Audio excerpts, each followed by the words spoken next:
bienvenidos. Gracias por acompañarnos. Mi nombre es Claudio Fernández, psicólogo deportivo. Le voy a ceder la palabra al presidente del Comité Olímpico Uruguayo, Fernando Bucha, y el ingeniero Pereda, de Victoria Plaza Office Tower. Te toca al anfitrión hoy.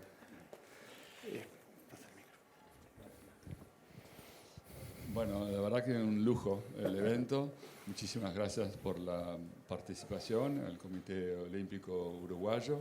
Es un lujo para nosotros recibirlos a ustedes y bueno, la verdad que se ha hecho mucho en este edificio, que hemos hecho poco marketing y todo lo más hacia adelante, pero bueno, se convirtió todo esto, lo que era, todo el mundo lo conoce como el viejo hotel Victoria Plaza, que hoy es 100% oficinas, ¿no?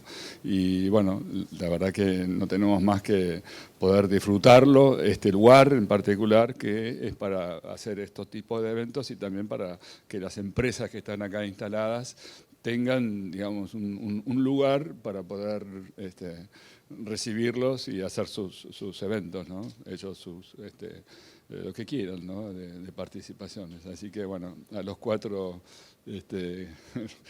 acá mencionados, que están de cada una de las especialidades, la verdad que muy lindo. Estuve charlando con el rugbyista, así que mucho en común. Y bueno, nada, te dejo. Bueno, nada, simplemente agradecer a todos los presentes. Un especial agradecimiento a ustedes porque la verdad que estamos muy cómodos cada vez que hacemos un evento acá. Es un lugar precioso. Queremos agradecer y esperemos que este sea uno de muchos que realicemos en este lugar.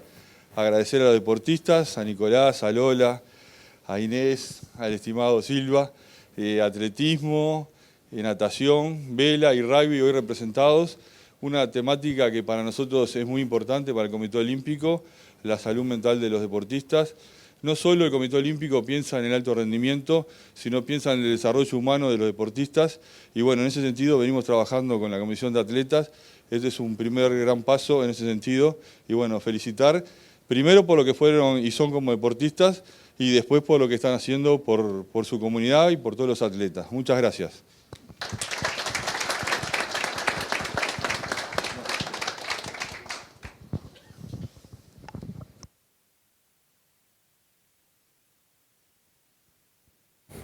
Bienvenidos entonces a este ciclo de charlas que el Comité Olímpico Uruguayo ha denominado Con la mente en el juego, salud mental en el deporte. La charla de hoy va a estar dividida en 4 bloques y tras cada uno de esos bloques vamos a abrir un espacio de intercambio.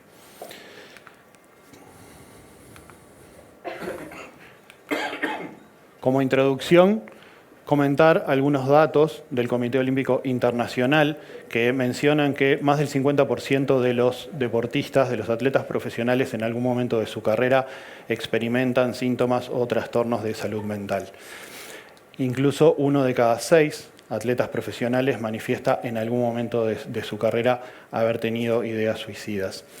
Un estudio reciente en Estados Unidos de la Asociación de Universidades muestra que el 15,3% de los universitarios deportistas han pasado por un suicidio, siendo la segunda causal de muerte en jóvenes en ese país.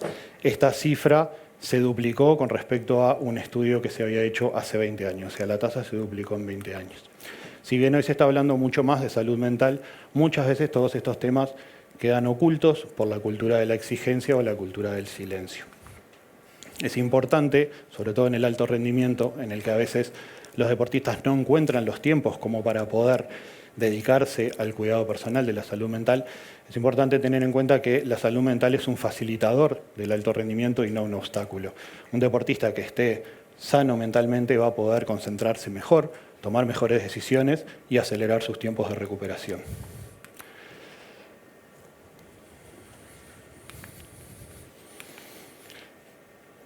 En el bloque 1 vamos a hablar de algunos conceptos para nivelar qué queremos decir cuando hablamos de algunas cosas, como por ejemplo salud mental, que para el Comité Olímpico Internacional es un estado de bienestar subjetivo y personal en el que la persona es capaz de hacer frente a las necesidades de la vida y a los desafíos de la vida, es consciente de sus capacidades y puede hacer aportes significativos a su entorno.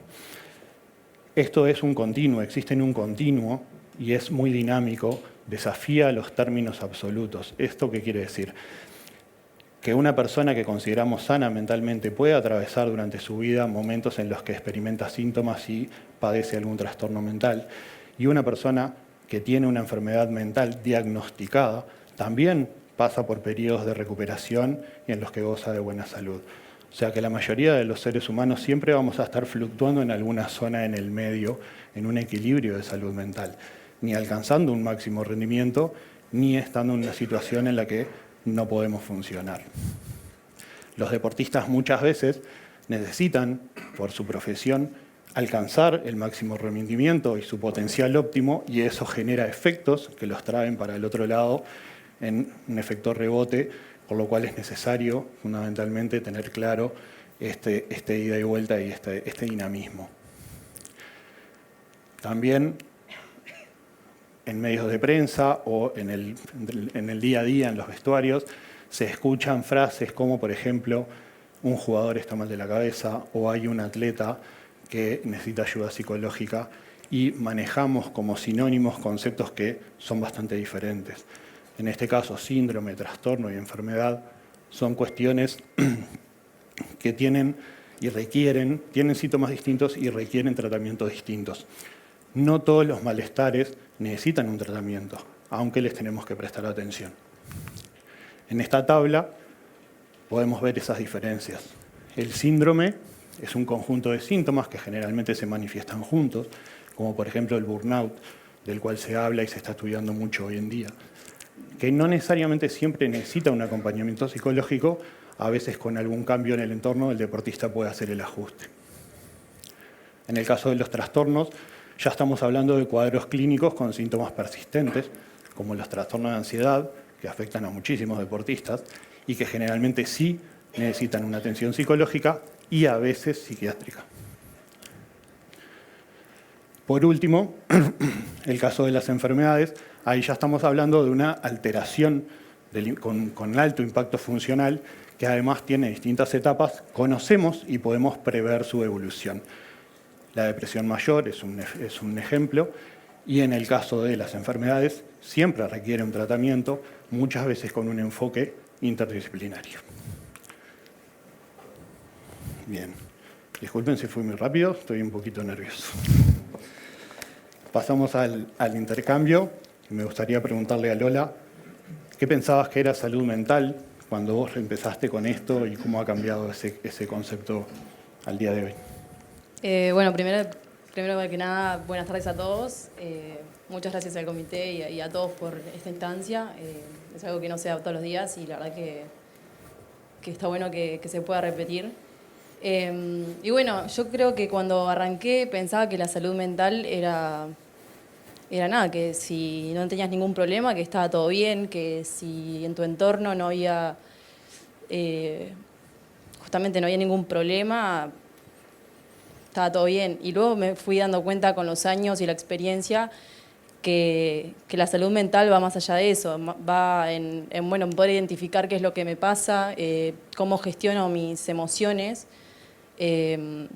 también ver qué pasa en mi entorno, porque bueno, en mi caso es un deporte individual, pero también en deportes de equipo uno se puede dar cuenta que está pasando por lo que está pasando el otro. Y también, bueno, obviamente manejar la presión y también utilizar las herramientas que me da la psicología para poder potenciar mi rendimiento en el deporte y también sentirme bien más allá del resultado que llegue al final. Bien, gracias Lola. Esto de atar la salud mental al resultado es algo que se trabaja mucho hoy en día. La idea desde la psicología es siempre tratar de poner el foco en el rendimiento, separándonos un poco del resultado. Los resultados generalmente van a venir con el rendimiento, pero es yendo al rendimiento donde tenemos que enfocarnos. Nico, de esto que estábamos viendo recién, ¿Vos qué pensás con respecto de este concepto en el deporte de que siempre tenemos que ser duros y tenemos que ser resistentes y que a veces hablar de estas cosas es una muestra de debilidad? ¿Lo ves así? Hola, buenas tardes también para todos.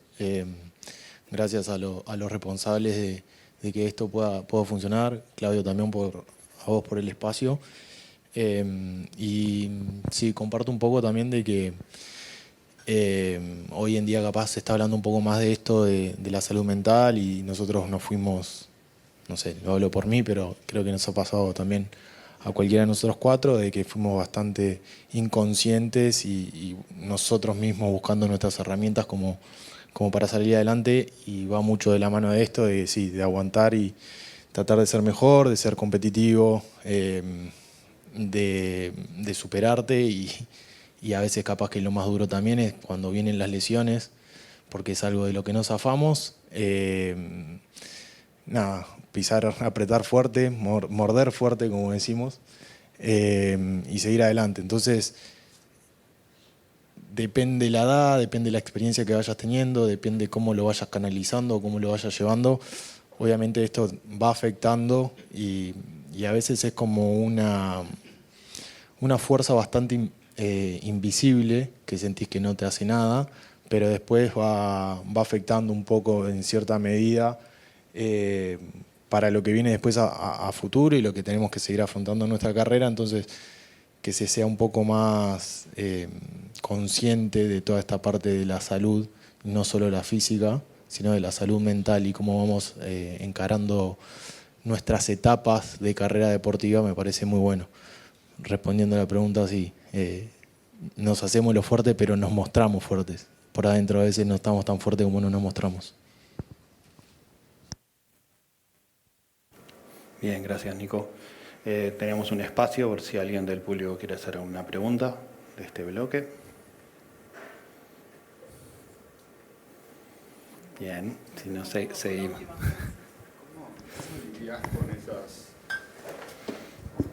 ¿Cómo lidias con esas depresiones, frustraciones, o a cuatro va esto, ¿no? Y cómo han salido del pozo, por llamarlo de alguna manera.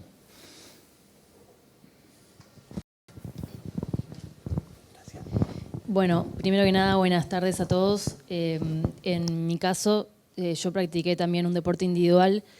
Empecé muy chica compitiendo, entonces también mi carrera deportiva hoy ya no compito más, pero en su momento fue muy extensa, y donde al ser un deporte individual, un poco la presión la lleva uno mismo, más allá de que hay un equipo de trabajo y todo, pero en su momento no estaba tan naturalizada la figura del psicólogo deportivo, el tener un apoyo y hablar de salud mental. Y bueno, y entonces en ese momento, o por lo menos en los inicios, no tenía en mente el trabajar la parte de salud mental, cómo gestionar la presión, los momentos difíciles, como mencionaba Nicolás, de lo que son las lesiones. Y bueno, y a veces es complicado, uno se estanca en el rendimiento, puede llegar a afectar también, no solo en el rendimiento, en el deporte, sino en otras cosas. Para mí lo importante en ese momento, cuando no contaba con el apoyo de un psicólogo, era tener claro hacia dónde quería ir, el objetivo que estaba en mi mente, el poder mejorar y el seguir mejorando. Bueno, cuando se trataba de una lesión, evidentemente poder enfrentarla, tratarla para poder resolver ese tema. Y bueno, y sobre todo hacer mucho énfasis en mi entorno, en mi familia, que era quien me apoyó desde un principio en lo que fue la carrera deportiva mía, para salir adelante y buscar pasar por esa situación puntual. Ya más adelante sí conté con el apoyo de un psicólogo deportivo, unos 8 años después. Fue donde empecé a trabajar con un psicólogo deportivo, y bueno, y eso me dio herramientas para poder después poder afrontar situaciones, ya sea de ansiedad, estrés, de mucha presión, de una mejor forma para poder optimizar mi rendimiento, como el concepto que manejaba Claudio, que es lo que uno busca, que al final de cuentas el apoyo psicológico en lo que es la psicología deportiva está para optimizar el rendimiento. Buenas noches a todos. Gracias al comité por esta instancia, a Claudio y a los chicos que acompañan acá y a ustedes que se hicieron un ratito para venir a escucharnos. Es muy lindo ver la sala llena y nos pone contentos a los cuatro también de poder tenerlos acá. En mi caso creo que tiene que ver, yo digo que los obreros de la mente nunca paran, ellos están de día y de noche todo el tiempo y nos están hablando en muchos idiomas y creo que depende de cuál idioma estemos hablando nosotros en ese momento es cómo nos van a afectar. Muchas veces depende de las experiencias pasadas, de niños que hayamos tenido, cómo hemos llegado a ese deporte, cuál es nuestra historia antes de ese deporte y nuestra historia en los inicios del deporte, de cada una de las disciplinas que uno ha decidido. Y eso marca para mí algo fundamental porque da herramientas desde un inicio para afrontar esas situaciones difíciles y saber cómo salir. Muchas veces todos hemos tenido pensamientos que no son positivos antes de un resultado, porque la duda siempre está presente y uno tiene que trabajar para que esa duda se vuelva y se transforme en otra cosa. Y transformar esa duda es la confianza que uno adquiere en el proceso antes de llegar al resultado. Y para mí considero que todo eso hace posible que uno cuando está en una situación difícil pueda salir o ni siquiera eso puede llegar a entrar. Entonces siempre se mantiene como al margen de todo.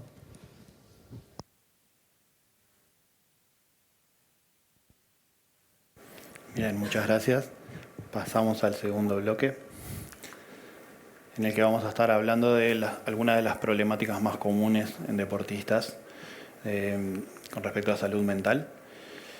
Entre ellas tenemos los trastornos de ansiedad, la depresión, los trastornos del sueño, los trastornos de la conducta alimenticia y los consumos problemáticos. Ahí en pantalla ven algunos porcentajes. Esos porcentajes tienen que ver con una estimación y un promedio de atletas que manifiestan haber sufrido estas problemáticas. En el caso de los trastornos de la conducta alimentaria hay dos porcentajes porque hay una diferencia muy grande entre hombres y mujeres. El porcentaje mayor es el de afectación en mujeres. Y respecto al consumo problemático, engloba un montón de problemáticas distintas, por lo tanto es muy difícil ahí hacer un promedio. Ahora vamos a ver. Con respecto a los trastornos de ansiedad, ahí estamos hablando de un estado de activación permanente, con un miedo excesivo y muchos pensamientos repetitivos que terminan afectando el rendimiento y el bienestar en el día a día. Estas ansiedades pueden ser de distintos tipos. Puede haber ansiedad precompetitiva, ansiedades situacionales o puede haber un trastorno de ansiedad generalizado. Acá vamos a mencionar algunos de los síntomas más comunes y señales de alerta. Lo que hacemos es diferenciar, porque el síntoma generalmente es algo que el deportista mismo siente y las señales de alerta es algo que se puede percibir desde afuera o que un deportista puede percibir en un compañero. Entre los síntomas más comunes de los trastornos de ansiedad tenemos la dificultad para concentrarse, el miedo excesivo, preocupaciones. Hay muchos síntomas que son físicos, como el dolor abdominal, que es uno de los que más se repite, dificultades para respirar, para dormir, tensión muscular, sudoraciones y también la evitación de situaciones que son las que muchas veces son las desencadenantes de ese tipo de ansiedad. Un caso puntual de esto es, por ejemplo, jugadores que tienen ansiedad no frente a toda la competencia, sino en puntos específicos, que puede ser, por ejemplo, la largada que conversábamos el otro día o la llegada. Entonces, situaciones que generan ansiedad específicas o más generalizadas. Y en las señales de alerta tenemos que podemos apreciar una caída del rendimiento sin que haya una causa física identificable. También reacciones desproporcionadas con respecto a alguna crítica o ante algún fallo. Y comportamientos ritualizados o evitativos. Tenemos también después la depresión, que es una enfermedad mental con distintos grados. Es un estado de desánimo o de tristeza también persistente, en la cual el deportista generalmente pierde el interés por aquellas cosas que antes lo motivaban y le causaban placer. En el deporte, particularmente, muchas veces esto se pasa desapercibido porque tiende a confundirse con que el deportista está con pocas ganas o le falta actitud. o personalidad. Y muchas veces se presentan tras una lesión prolongada o ante un fracaso deportivo. Entre los síntomas más comunes tenemos la apatía, la fatiga constante, tristeza, aislamiento social, muchos pensamientos negativos y una mala percepción de uno mismo, también irritabilidad, cambios en el sueño, ansiedad y falta de apetito. Entre las señales de alerta, la desconexión emocional con el equipo o con el deporte en sí mismo, que es algo que se puede apreciar desde un compañero, desde un entrenador, un dirigente, los cambios en el apetito y los problemas de peso, que son muy fáciles de detectar en aquellos deportes que requieren controles de peso, y la falta de energía, el aislamiento social y la falta de comunicación. En los trastornos del sueño se engloban varios problemas que tienen que ver con las dificultades para dormir, para mantenerse dormido o para despertarse, o incluso algunos que es dormir demasiado o estar demasiado tiempo acostado. Entonces es como una problemática compleja que se engloban distintas cosas que muchas veces comparten síntomas también. Generalmente se dan cuando hay cambios hormonales producto de un entrenamiento frente a una alta competencia en la cual intensificamos entrenamientos y por lo tanto esos cambios nos producen estos problemas. También de repente un viaje, no sé si está empezando a fallar, ante un viaje o cambios en los horarios que hacen que nos afecte la cantidad o la calidad del sueño que tenemos. Los síntomas comunes son esto, la dificultad para conciliar el sueño o despertarse demasiado temprano, mucho más temprano de lo que necesitamos, somnolencia diurna, fatiga física y dificultad para concentrarse. Las señales de alerta también son parecidas, esto de la somnolencia, la fatiga, la falta de concentración, problema de memoria también, es bastante común. Y otra de las cosas que alguien externo puede ayudar a detectar son los ronquidos fuertes y movimientos inusuales durante el sueño. Luego tenemos los trastornos de la conducta alimentaria, que tienen que ver con patrones alterados de la relación de la persona con la alimentación y con el cuerpo. Esto lo que tiene que ver es muchas veces con deportes que requieren de controles de peso, como el boxeo, como el judo, por ejemplo, en los cuales el deportista tiene que prestar demasiada atención a eso y puede generar comportamientos obsesivos. También en deportes que tienen alto componente estético, como puede ser el patín o la gimnasia. Acá lo que podemos ver son, entre los síntomas más comunes, las restricciones alimentarias, los atracones, los vómitos inducidos, obsesiones con el peso, con la imagen corporal y la balanza, y el uso excesivo de complementos alimenticios, laxantes y diuréticos. Entre las señales de alerta podemos tratar de detectar cambios bruscos en el cuerpo, comentarios constantes sobre la imagen y la apariencia personal y ansiedad en eventos y en reuniones en los que hay alimentos. Y por último, lo que hablábamos de los consumos problemáticos, acá tenemos una dependencia o un uso excesivo de alguna sustancia o de alguna conducta. No solamente estamos hablando de drogas, alcohol y algunas otras sustancias, sino también de conductas como pueden ser el juego de azar, las apuestas y las redes sociales, que es algo muy común, una problemática muy común en los chicos hoy en día. Generalmente esto comienza como algo recreativo o para generar pertenencia a un grupo y termina convirtiéndose en un problema que afecta al rendimiento. Entre los síntomas más comunes tenemos el uso frecuente y el ocultamiento, los cambios bruscos de humor y en el rendimiento, el aislamiento y los problemas al completar rutinas. En las señales de alerta vemos el descontrol progresivo, ansiedad, las excusas constantes y bueno, todos estos comportamientos que hacen que el deportista, que el deportista se desvincule del equipo y del deporte. Bien, y por suerte terminamos. Bien, le quería preguntar a Inés si alguna vez le pasó esto de no poder dormir, sobre todo frente a una competencia o en tiempos de mucha exigencia.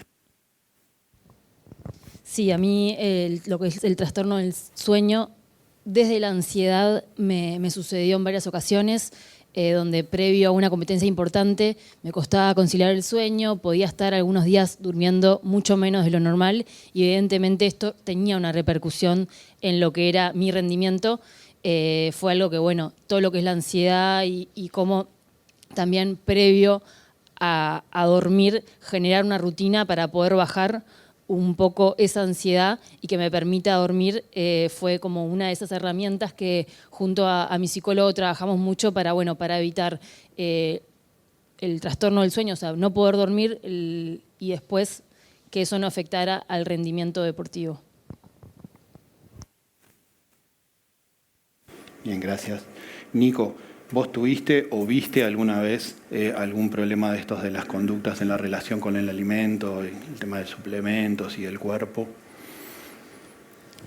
Creo que también un poco referido a la pregunta de hoy, de que cómo lo vamos aprendiendo, cómo lo vamos canalizando esto, en el alimento capaz que cuando era más chico, desde el desconocimiento, solamente como para querer estar en forma y poder estar competitivo, pero por el hecho de muy básico de mirarme a un espejo y pensar a ver si estaba bien o estaba mal. Pero después sí, un poco creo que del de la ansiedad no zafa nadie, ni el deportista ni el no deportista. Entonces yo creo que de los que más me tocó vivir o de los que más experimenté fue más el de la ansiedad y el de la depresión a veces por, como comentaba hoy, alguna lesión, que realmente es algo también respondiendo a la pregunta que me decías hoy, vamos desarrollándolo solo, somos bastante inconscientes, vamos desarrollándolo solo y capaz que más de grandes recién tenemos una ayuda de un profesional o de alguien que ya haya vivido la experiencia y saber cómo guiarnos o qué herramienta darnos para poder tratarlo. Quería agregar también hoy que cuando decías un poco de cómo canalizarlo y cómo mostrarlo o no mostrarlo, a veces a mí que me tocó desarrollarme en una carrera de equipo colectivo y ya de más grande desde un rol más de liderazgo del equipo, a veces estando adentro de un vestuario siendo 23, 28 personas,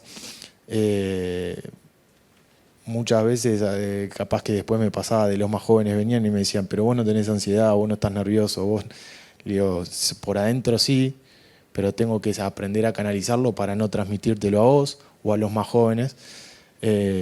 Entonces realmente es algo que ahora lo pienso y vamos escuchando y vamos viendo la charla, pero es algo que fuimos mucho, y más desde la parte de donde lo viví yo, nos fuimos formando nosotros solos y buscando nosotros las herramientas como para poder afrontarlo.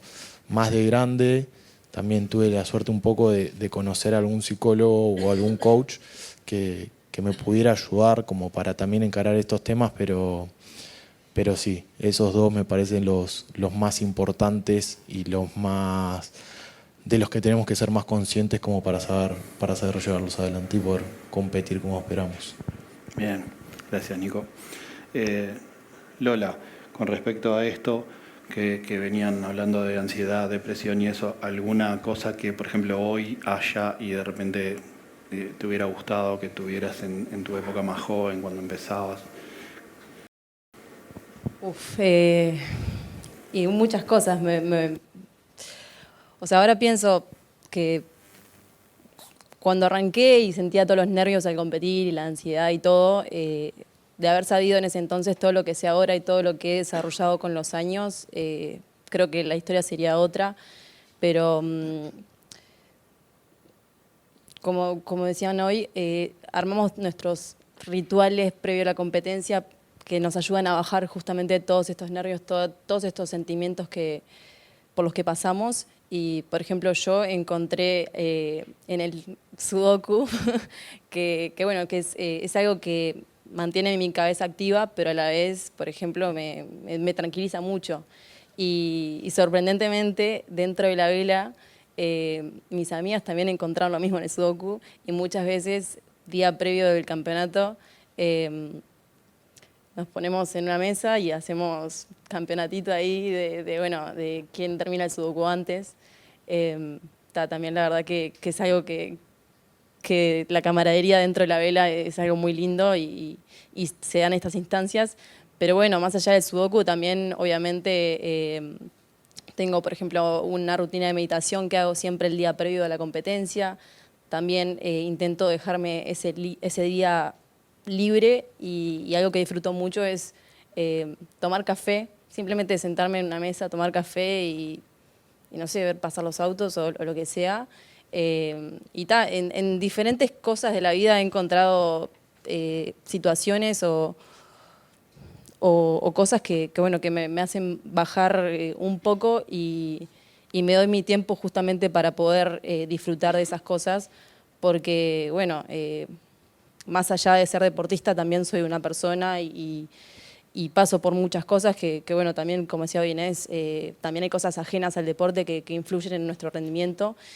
Entonces, si las dos cosas no están bien equilibradas, las cosas no van a salir bien.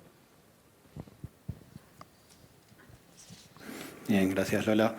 Andrés, con el manejo de la ansiedad y eso, ¿tenés alguna técnica o algo así como para compartir? Bueno, yo creo que yo uso un poco también la respiración, pero yo quiero capaz que agarrar un poquito de lo que agarraron todos. Si ustedes escuchan cada una de sus declaraciones, todos hemos elegido cosas de nuestra vida que nos hacen desconectar del momento de la competencia para poder estar centrados.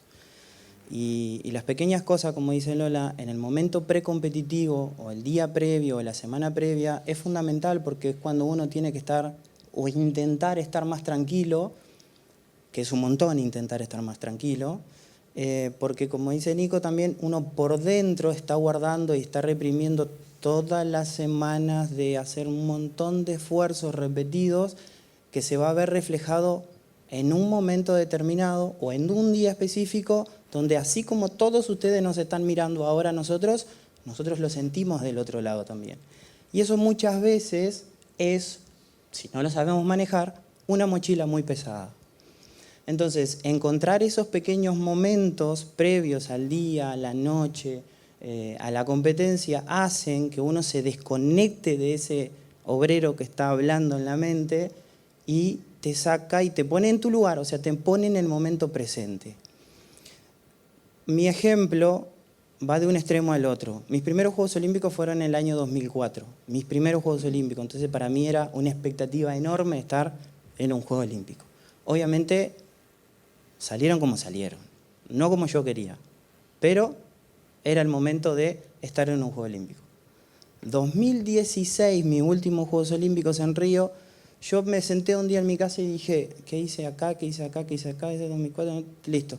¿Cómo voy a afrontar estos Juegos Olímpicos? Agarré esa mochila, me la saqué y dije, yo voy a disfrutar estos Juegos Olímpicos desde adentro. ¿Y saben lo que hice? Me dediqué a grabar videos y a subirlos en mi plataforma para que todo lo que estaban afuera vieran los Juegos Olímpicos desde adentro. Sí iba a competir, sí estaba ahí con un objetivo, sí había entrenado. Yo sabía lo que tenía que hacer, ya había tenido mucha experiencia para ese momento. Entonces hice algo que no estaba acostumbrado a hacer. ¿Para qué? Para distraer la mente de ese día previo. Y salió muy bien. Para mí fueron los mejores Juegos Olímpicos. Muchas gracias, Andrés. Tal cual. ¿Alguna pregunta del público? Tenemos un ratito. Gracias, Nico. Justo decías, iba a alusión a lo que comentabas, de reprimir esa ansiedad, ¿no? Sobre todo de cara al resto del equipo. Vos que participás en un equipo. El resto de las chicas no, porque es individual, pero no sé, hasta capaz que es más para Claudio la pregunta incluso.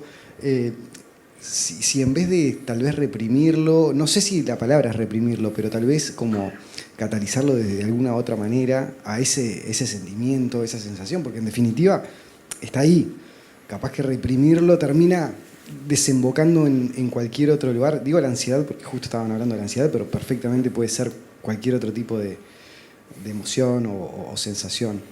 No sé cómo lo ven ustedes, si es siempre de represión interna o si la sienten así, como que no se pueden mostrar. tanto para el afuera, como decías vos recién, Andrés, como internamente también en el equipo. Gracias. Gracias por la pregunta. No, yo no creo que sea de que el término sea de reprimirlo, sino de cómo saber canalizarlo. Y a veces tampoco, en lo colectivo por lo menos, no está bueno mostrarte como si fueses un superhéroe y que no tengas ningún sentimiento ni emoción, ni estés pasando por ninguna de estas.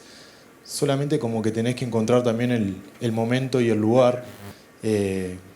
Seguramente no esté bueno para cuando esté saliendo a la cancha y enfrentar a 15 personas más, pero sí la noche antes o 2 noches antes de tener esos momentos con que hay gente que hay gente que ves que lo puede retener y se lo puede guardar, pero hay gente que se lo ve ya en la forma de cómo está caminando o comiendo o viviendo esos días previos. Entonces por lo menos yo lo que fui haciendo de acercarme a esa persona y decirle, te entiendo y estoy en la misma. Solamente que lo trato de canalizar, no de retenerlo, canalizo para un poco, como decía Andrés, a veces capaz que está muy mal visto la palabra distraernos cuando tenemos que hacer algo de este deporte, pero en esos momentos realmente tenemos que distraernos para vos estar canalizando, visualizando y haciendo foco en lo que realmente después querés hacer o lograr. Haciendo referencia un poco también a lo que hacía Andrés, yo en el 2019 tuve mi primer mundial y el primer partido de vivir toda la experiencia, un mundial y un estadio con más personas de la que normalmente estaba acostumbrado a jugar, todo eso obviamente te va moviendo y tratás no de retenerlo, sino de ver cómo hacer para que eso no influya después en tu rendimiento y no te distraiga, porque si no después eso pasa rápido y pasó muy rápido y no te acordás, no sabes si lo disfrutaste, si no lo disfrutaste. Para el segundo mundial en el 2023 me tocó entrar, el mundial fue en Francia y jugamos contra el local en un estadio de 60.000 personas, donde no podíamos escucharnos de acá a 1 metro. Y que ahí te iba a decir que no estaba ansioso, no tenía nervios. Sí, tenía un montón, pero nada, les vamos encontrando la forma a cómo transmitirlos o cómo hacer para que no nos saquen de foco. Bien, ¿alguna pregunta más? Yo voy a hacer una pregunta. Bueno, la pregunta es para los 4, pero bueno, va un poco dirigida a la natación, que es por lo menos lo que conozco. Pero ¿cómo hacen, cómo hacen cuando la ansiedad es del otro? Por ejemplo, la natación es un deporte individual, pero previo a la competencia, si tu compañero o tu compañera está súper ansioso o, bueno, te tocó justo un compañero que no tiene la madurez y es su primer competencia y está un poco infantil o, viste, bueno, me hablo en la natación porque es lo que conozco, pero quizás en otro deporte también. Y bueno, vos estás súper tranquilo, te toca nadar, pero lo tenés ahí y ves que te está realmente transmitiendo su nerviosismo y decís, ¿pero qué pasa? Esa es mi pregunta. ¿Cómo manejás la ansiedad del otro? O sea, viajé 300 kilómetros y estás viendo que una persona está poniendo nervioso a todo un grupo.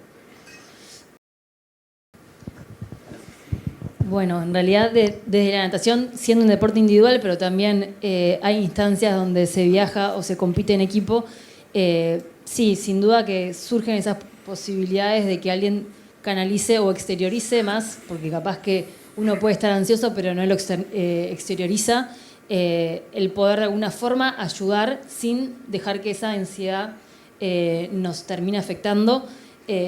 A mí en lo particular cuando me pasó y sobre todo a lo último que tendía a ser la con más experiencia o la más vieja, en las competencias y bueno, la idea es poder apoyarlos, aconsejarlos y tratar de distraerlos de lo que están a punto de ir a hacer, sabiendo de que el trabajo ya se hizo, los entrenamientos, algo que en un deporte como la natación, como entiendo que por lo menos en el tuyo también, entrenás horas, un mismo patrón de movimiento y puedes estar un entrenamiento de o sea, ni siquiera un día, una jornada de 2 horas y en mi caso competía, o sea, la competencia duraba menos de 1 minuto. O sea, realmente era un tiro, una oportunidad de ir y volcar y hacer lo que había entrenado por muchos días, semanas, meses en esa competencia, sobre todo en el caso de las competencias muy importantes como Juegos Sudamericanos, Panamericanos, Olímpicos y Mundiales. Pero volviendo a tu pregunta, creo que lo importante es desde la experiencia o desde las herramientas que uno tiene poder transmitirle tranquilidad de que al final de cuentas no es nada nuevo lo que está haciendo y que bueno, que todo va a estar bien. O sea, un resultado tampoco va a determinar ni una carrera deportiva y sobre todo tratar de que la experiencia no sea solo basada en el resultado, porque al final todo el recorrido que uno hace lo tiene que disfrutar, sino al final para qué estamos entrenando día a día y poniendo el esfuerzo, la dedicación, el tiempo en algo, si al final es un padecimiento, no lo disfrutás, me parece que va un poco por ahí. Ese final que hice Inés es fundamental. Yo creo que vos, si te toca a un compañero así, le tenés que preguntar por qué está haciendo lo que está haciendo y bajarlo a tierra. Creo que si vos estás centrado y él no, ayudarlo a que se centre te va a ayudar a vos y a todo su entorno. Entonces, no solamente que lo acompañás, porque seguramente esa esterilización tiene mucho que ver con lo que pasa adentro, lo vas a estar ayudando un montón y también te va a estar ayudando un montón a vos. Entonces, crecen ambos al mismo tiempo. Fernando, ¿no? Bueno. Tengo una pregunta.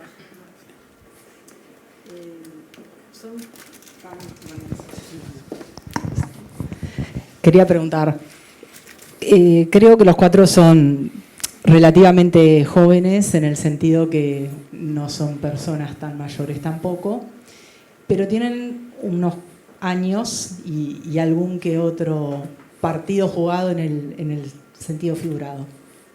¿Ustedes notan diferencia en las nuevas generaciones en el manejo de todo esto que estamos hablando? ¿Es lo mismo? ¿Los notan con mayores grados de ansiedad, menos? Es decir, entiendo que en el caso de ustedes durante muchos años por ahí se largaron solos y lo fueron manejando hasta que un día pudieron recurrir a algún apoyo, pero ¿cómo ven eso, todos estos efectos a factores que influyen en esas nuevas generaciones, sería la pregunta?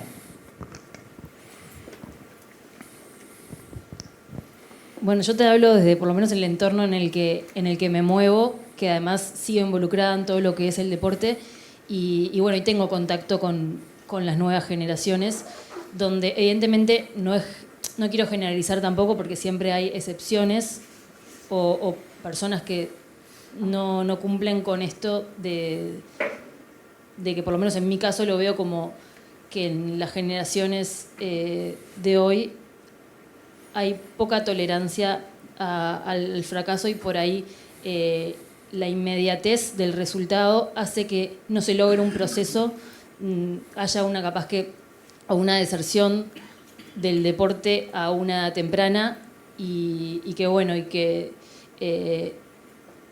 el esfuerzo que uno tiene que poner, porque al final de cuentas cuando estás en el alto rendimiento requiere de mucho esfuerzo.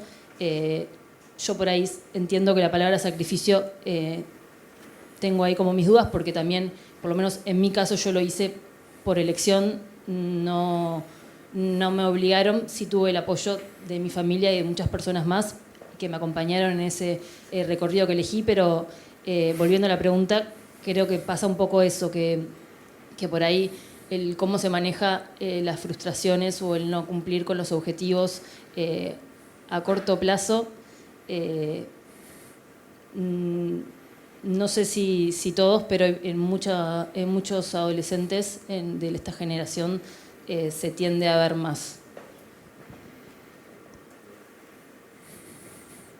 Partiendo de esa optimista, desde el punto de vista de ustedes como deportistas, ¿cómo podemos cambiar esa realidad? ¿Cómo hacemos desde el punto de vista de ustedes? No me digas contratar un psicólogo para cada uno, porque conociendo la realidad del deporte, ¿cómo hacemos para cambiar un poco esa realidad?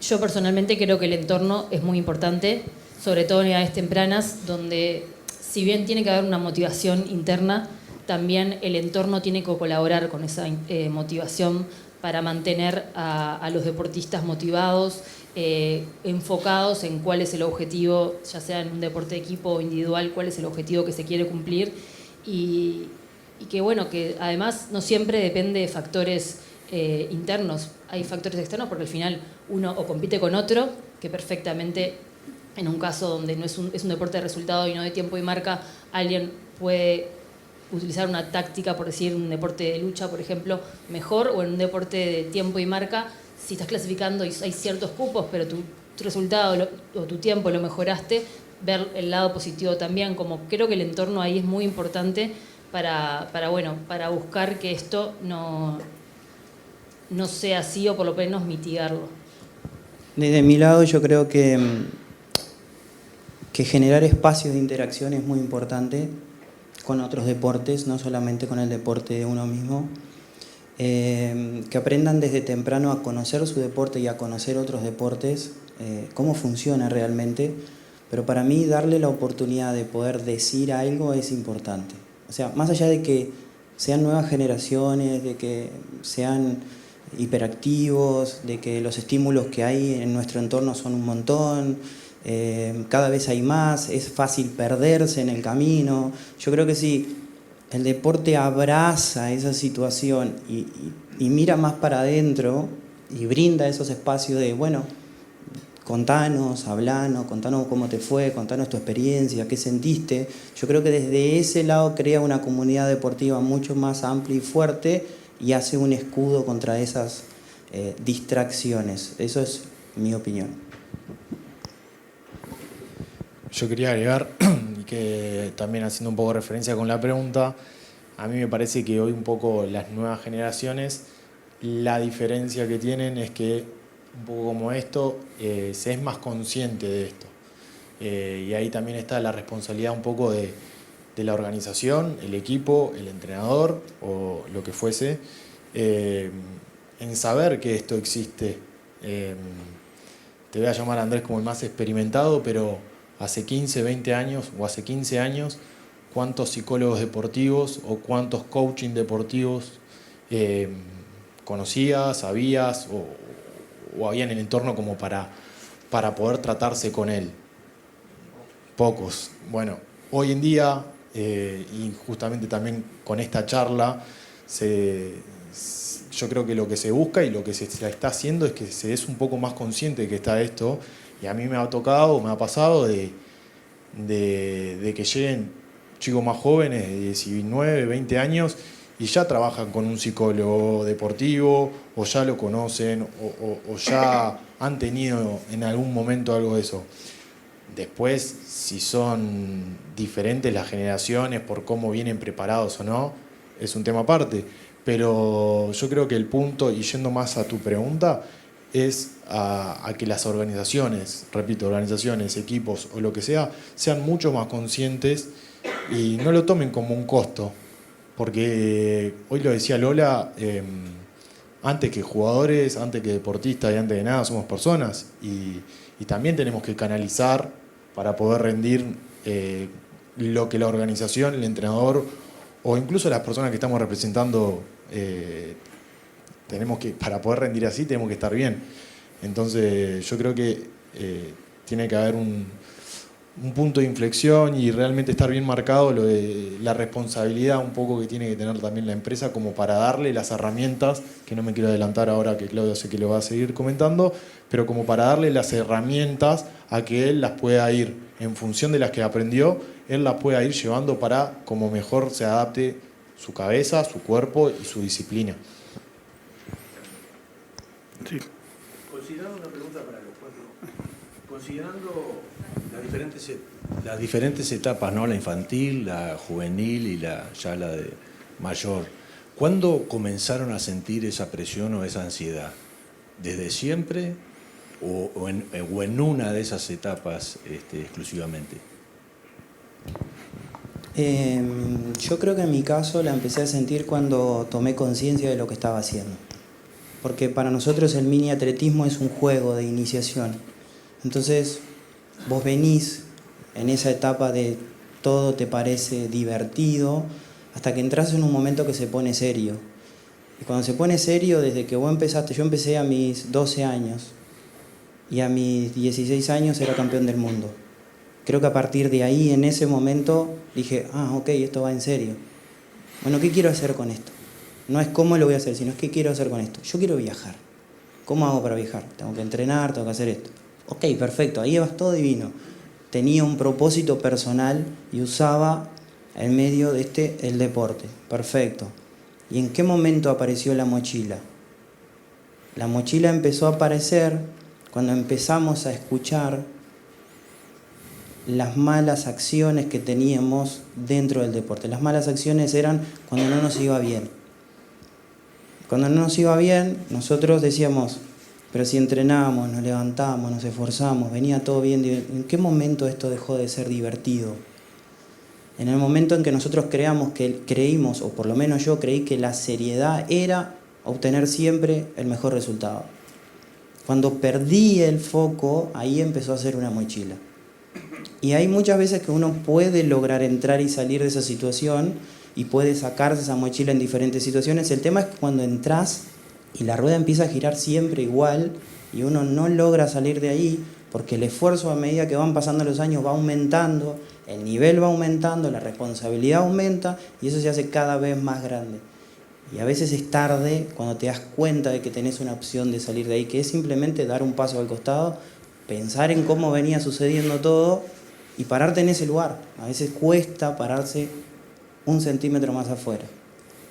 Entonces, es muy importante, como dije al principio, las experiencias pasadas. Cómo son nuestras creencias, cómo llegamos nosotros a ese deporte, cómo nos recibió ese deporte y cómo son los tutores que tenemos en el deporte. Si el tutor te motiva, te incentiva, te habla bien, te da siempre para adelante, te habla de forma positiva, uno puede ir mucho tiempo sin perder el foco. El tema es en qué momento dejas de escuchar al tutor y te empezás a escuchar a vos. Porque el deporte de alto rendimiento no es deporte y salud. El deporte de alto rendimiento es un deporte que exige combates diarios muy difíciles para pasar el umbral del dolor y estar del otro lado. Cuando uno está del otro lado está en otro mundo, que muy pocos logramos llegar ahí. Entonces, del otro lado estás solo. Por más que tengas un tutor, por más que tengas tu experiencia familiar, por más que tengas un psicólogo. Entonces, ¿cómo manejas ese mundo del otro lado donde tú solamente sabes que ahí están los mejores? Eso, desde el otro lado, cuando vos te parás y mirás a la futura generación que vienen creciendo y vienen sumando, yo desde mi experiencia los guiaría desde otro lado. Mucho más conciencia, mucho más emoción. ¿Sí? Pero sintiendo y pensando en que eso no es una carga. Tienen que siempre lograr disfrutar, aunque sea un poquito. ¿Va a costar? Sí, va a costar. ¿Hay errores? Se cometen errores. ¿Te va a ir bien? No todas las veces. ¿Cómo manejas las veces que no te van bien? Que van a ser mucho más de las que son positivas. Entonces, acompañar eso, ser contención de esa situación, es lo que hace que la mochila no llegue nunca. O si llega, que sea un ratito.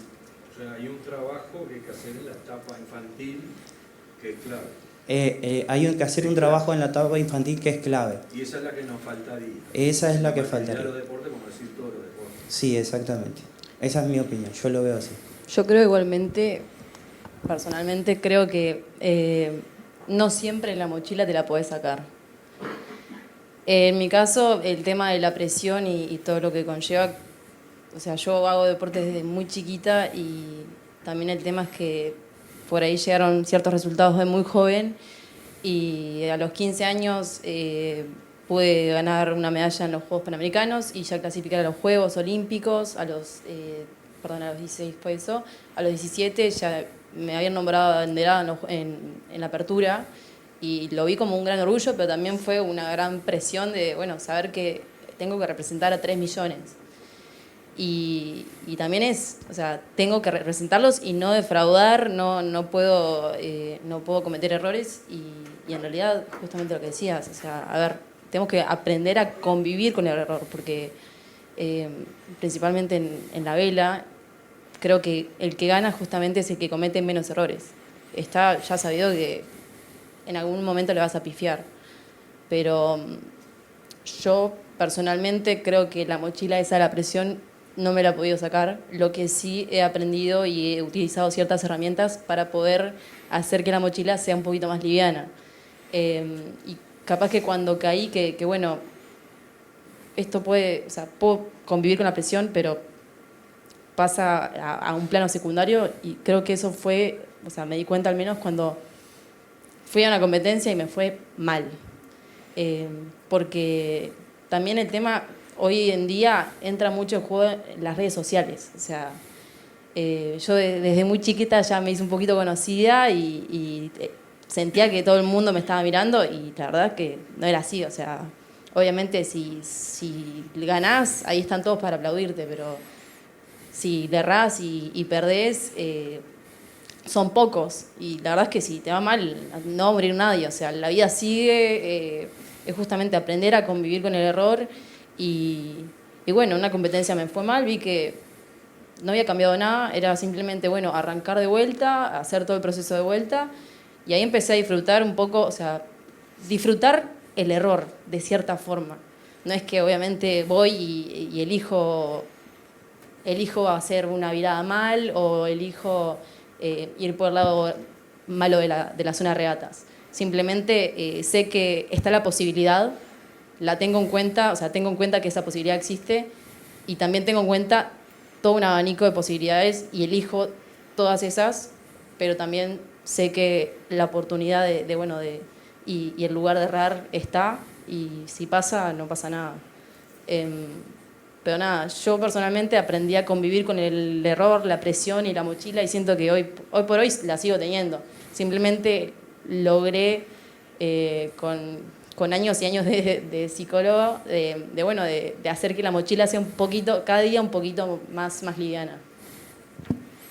Bien, muchas gracias.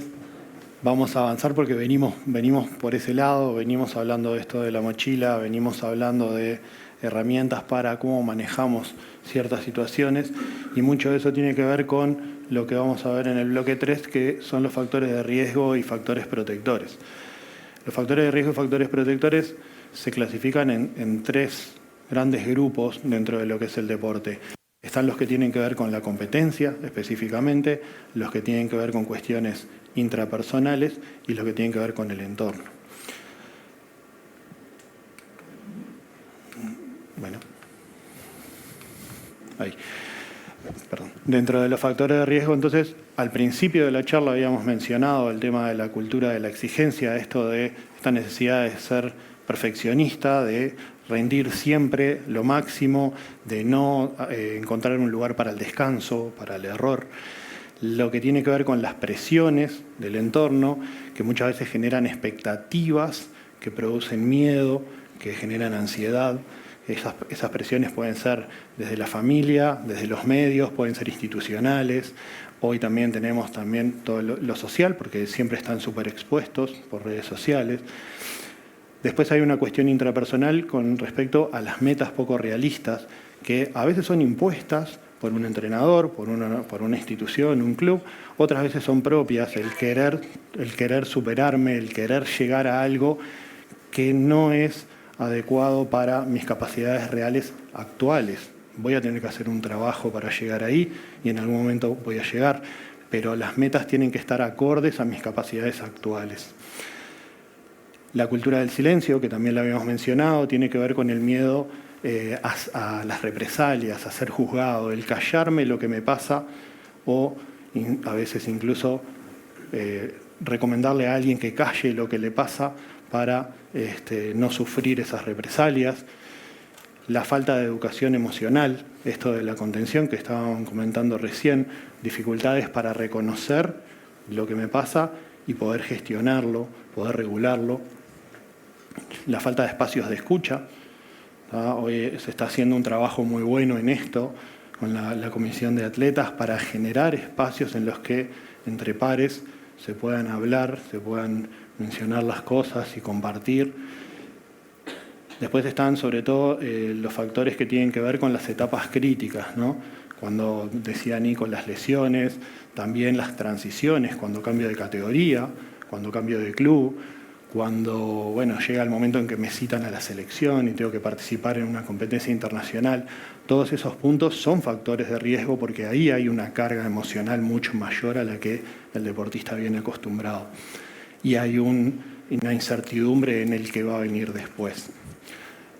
La falta de acceso a personal especializado también, ahí a veces es por una cuestión de recursos y a veces es una cuestión de cultura organizacional, de que no todos vemos o somos conscientes de la necesidad de contar con especialistas en salud mental dentro de los equipos. También es un factor de riesgo muy importante la incertidumbre económica a la que muchos deportistas se ven por no tener una estabilidad económica, o de repente la frustración que tienen que manejar cuando no pueden participar de una competencia porque no consiguen los sponsors. Y después, como decía Lola, hay cosas de la vida, ¿no? O sea, hay cuestiones que tienen que ver con la vida personal de cada uno, las relaciones que construimos, cosas que nos pasan, un duelo, una mudanza. Hay un montón de situaciones de la vida que también afectan y son factores de riesgo para el desarrollo del deporte profesional. Por otro lado tenemos los protectores, o sea, los factores protectores y que sirven como preventivos para el cuidado de la salud mental. Está esto que estamos haciendo hoy, de tratar de normalizar el diálogo de salud mental, que los deportistas lo puedan incluir, porque hablar de lo que me pasa también es prepararme para la competencia. Entonces, también tendría que ser considerado parte del entrenamiento y sistematizar ese tipo de cuestiones. Formar a entrenadores, a familias y a dirigentes en estos conceptos también es algo que mencionaban recién. Que haya protocolos claros de actuación ante situaciones, ante señales de alerta, derivaciones profesionales y poder gestionar las distintas crisis que puedan ocurrir. Promover los entornos psicológicamente seguros, donde se pueda hablar sin miedo a represalias, esto es lo opuesto a la cultura del silencio. Crear espacios de descarga emocional entre pares, con referentes, acercando referentes a los deportistas jóvenes y también con profesionales. Incluir al psicólogo en el cuerpo técnico ya como una parte activa del entrenamiento y del desarrollo, y no solamente como alguien a quien llamo cuando estoy mal o me pasó algo. Y mantener un equilibrio con la vida privada, esto que decíamos recién. O sea, los factores protectores generalmente son opuestos a los factores de riesgo y son las cosas que me protegen y me permiten poder mantener un buen rendimiento a lo largo del tiempo. Bien, este era cortito. Lo tendría que haber puesto al principio. Bien, Andrés, te quería preguntar de esto de los factores protectores que veníamos conversando, cómo conectás con eso y si hay alguno que vos tengas bien presente y uses en el día a día.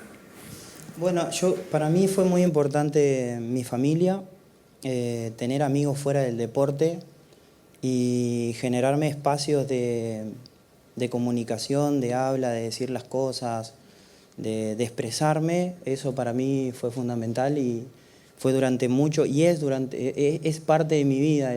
Yo consideré que a temprana edad me guardé muchas cosas, que creo que fue uno de los principios de la mochila, lo que llamamos mochila. Pero el rol familiar para mí fue fundamental.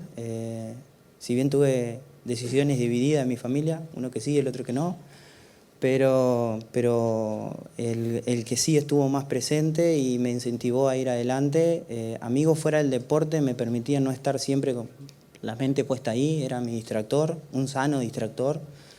Y después generarme espacios de comunicación o de diálogo es esto de poder compartir lo que hacía.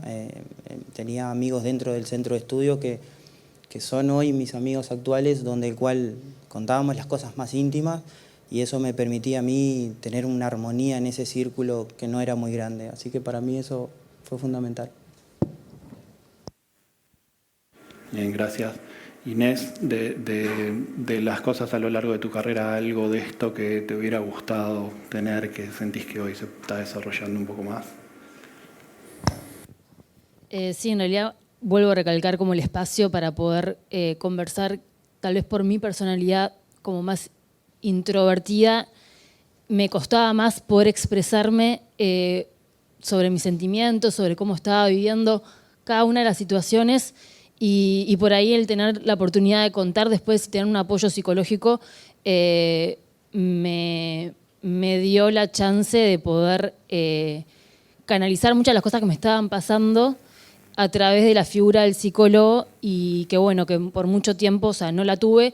Creo que por un poco de esto de que hablábamos, de que cuando arrancamos o cuando yo arranqué mi carrera deportiva, esa figura no estaba tan presente por un tema de que no habían tantos psicólogos deportivos y no se hablaba tanto de la psicología deportiva. Y bueno, y cuando se presenta la oportunidad y cuando en mi caso el club me ofrece la herramienta de poder trabajar con un psicólogo, es que bueno, que yo me tomo, lo abrazo y empiezo a trabajar también un montón de cosas que pienso y digo, bueno, capaz que habiéndolas tenido antes, algunas cosas las hubiera podido manejar de una manera que en ese momento no tenía las herramientas para poder manejarme de una mejor manera, pero también creo que eso es parte de la experiencia y que eso también me hizo fortalecerme desde otro lado, pensando también en haber vivido en otro país, un poco lo que hablaba Andrés, de buscar cómo estos distractores, yo pude compaginar lo que es mi carrera deportiva con mis estudios a través de una beca en Estados Unidos y eso un poco también, el tener otro foco dentro de lo que era mi vida me ayudó mucho también a que no todo pasara por mis resultados deportivos, por una competencia, sino que la vida va mucho más allá y que mi vida deportiva tampoco iba a ser tan larga, porque eso es lo que pasa también. Nuestra jubilación, por así decirlo, es a muy temprana edad, en promedio, obviamente que depende un poco de la carrera deportiva, de las circunstancias, pero se habla de que el retiro deportivo es entre los 27 años, yo me retiré a los 28, casi 29, y bueno, y un poco lo que es el entorno hizo que eso trascendiera, o sea, que lograra mantenerme por más tiempo y bueno, y compaginar un equilibrio y una carrera más sana también. Bien, gracias. Nico, en un deporte de equipo como el tuyo, esto cómo se gestiona, qué tan presente está la interna de los grupos. ¿Para qué estoy perdido? Estamos hablando de las herramientas y los factores. Los factores protectores y los factores de riesgo. Yo la verdad que en mi experiencia, digo, pasó un poco más allá de grande de poder tener este psicólogo deportivo o este coach, en donde poder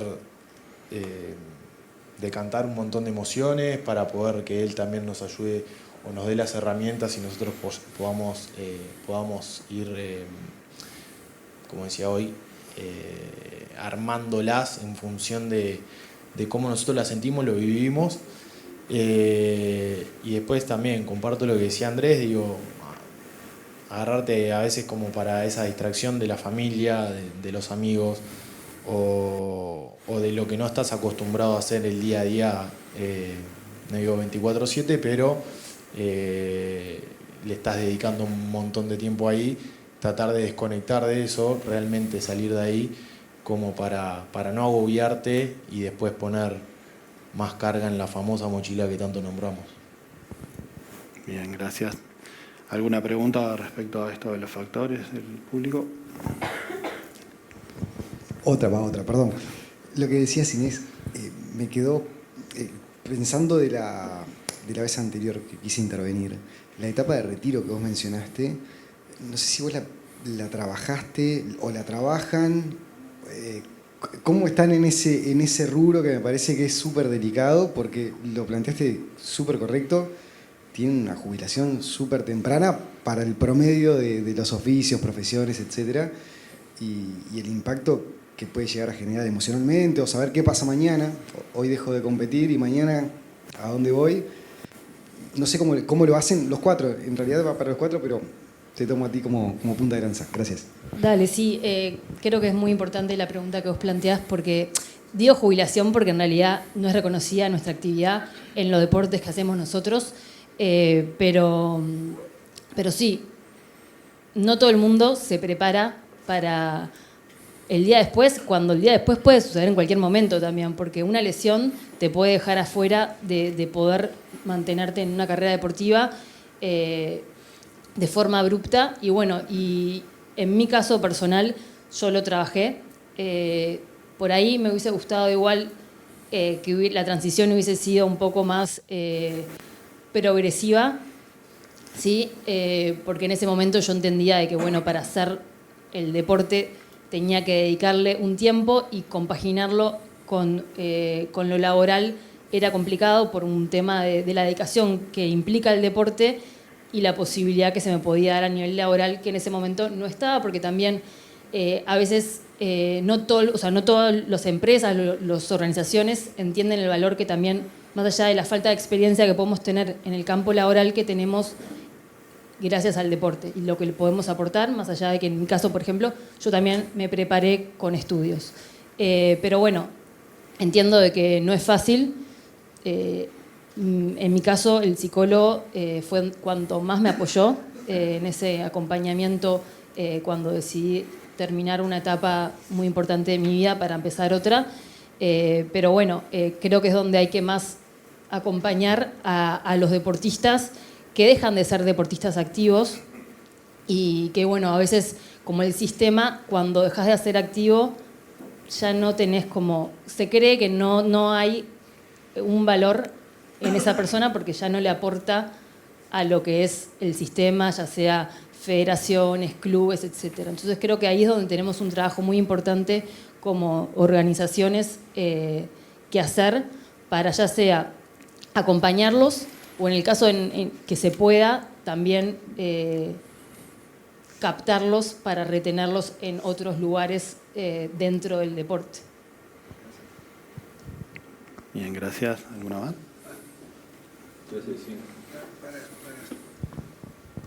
Para seguir un poco me sacó casi el 75% de la pregunta, me lo sacó aquel, pero no importa.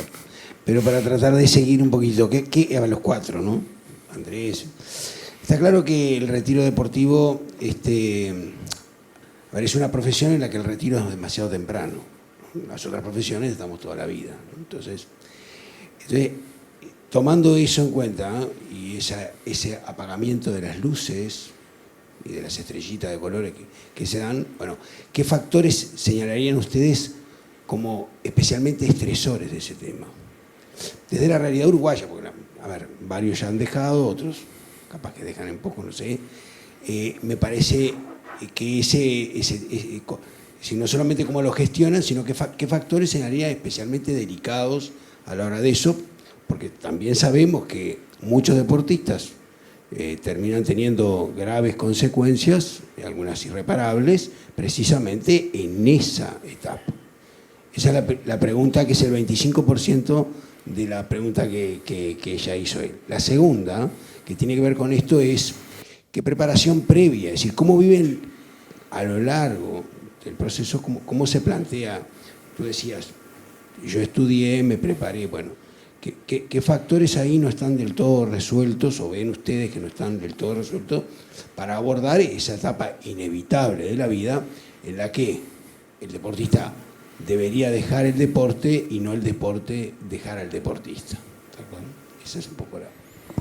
Bueno, es un tema no importante, es sumamente importante.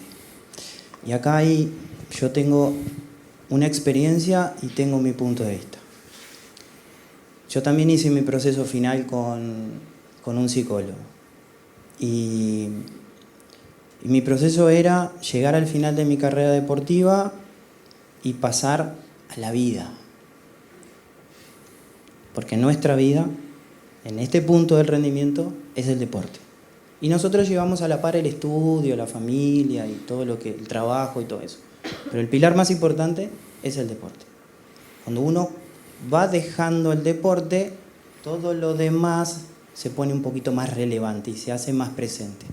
Demandas de tiempo, demandas de edad, estudios que hayan tenido, si estás teniendo, si los tuviste, si los vas a tener, en qué momento estás de la vida.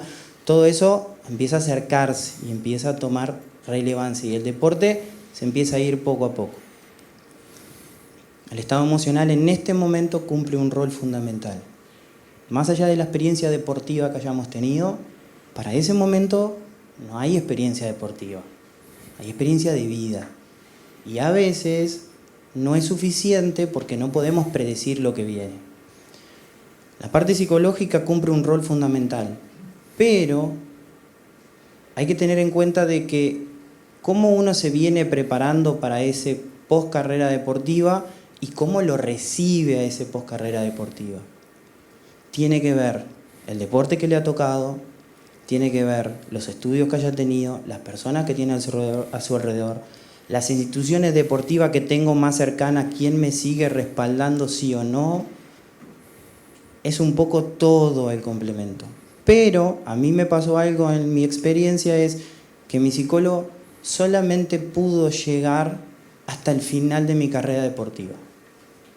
Y cuando terminó mi carrera deportiva, ya no tenía más nada para hacer para adelante conmigo. Ya todo lo que yo había aprendido, yo conocía a mi psicólogo de punta a punta. Y él me conocía a mí. Entonces, no había más herramientas para trabajar. Entonces, ¿ahí qué haces? ¿Te quedás con tu psicólogo o buscas a alguien que esté en ese momento de tu vida? Tenés que tomar una decisión y hacer un cambio. Y no estamos acostumbrados a los cambios, porque venimos de un patrón repetido, como dijo Inés, técnico, que viene siempre siendo el mismo. Entonces ya sabés cómo jugar con la mente para encontrar el camino y las herramientas para salir adelante.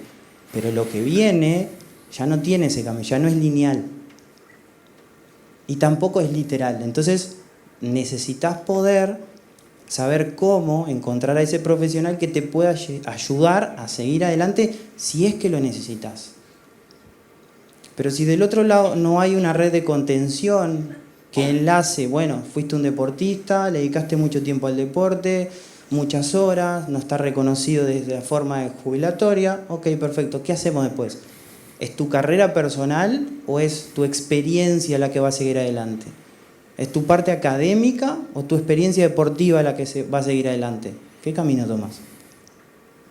Entonces, me parece que es importante, sí, que cada uno siga su carrera profesional, lo que decida hacer, pero la experiencia que uno adquirió, que no se cuantifica, me parece que es un desperdicio no poder utilizarla para las futuras generaciones. Para las futuras generaciones, para la persona que tengas al lado, para una recomendación, porque a veces no solamente las futuras generaciones necesitan recomendaciones, la gente grande también necesita recomendaciones, porque se empieza de grande a hacer deporte muchas veces porque el médico te dijo que si no haces deporte no vas a vivir mucho tiempo. ¿Sí o no? Entonces, esa experiencia te pone en un lugar muy saludable, muy social, muy valioso. Y hoy eso que es valioso se está utilizando en sus lugares respectivos, pero hay que hacer más, se puede hacer más.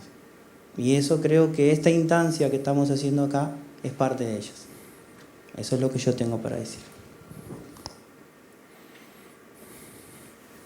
Yo para agregar, quería volver a preguntarte cuál era la segunda pregunta que hiciste, que dijiste vos, había un 25%, pero había una era cómo encarar la parte del retiro y la otra cómo nos preparábamos, ¿cierto? Cuando hiciste la pregunta nos miramos los cuatro y sabemos que bueno, algunos estamos más conscientes, más presentes y en distintas etapas, pero debe ser la pregunta más difícil que hay y yo creo que engloba un poco a la vida, no solamente al deportista. Pero en el deportista sí que es muy difícil y me agarro mucho de lo que dice Andrés porque digo, a veces el packaging, lo que se llama el packaging y de cómo ves a esa persona con 29, 30, 31, 32, 33 años que está terminando su carrera, le mirás el currículum y no le ves la experiencia en un trabajo que no sea deportivo. Y ahí es cuando empieza realmente al deportista a movérsele el piso y a hacerse un montón de preguntas, y ahí es cuando empieza a atacar la salud mental.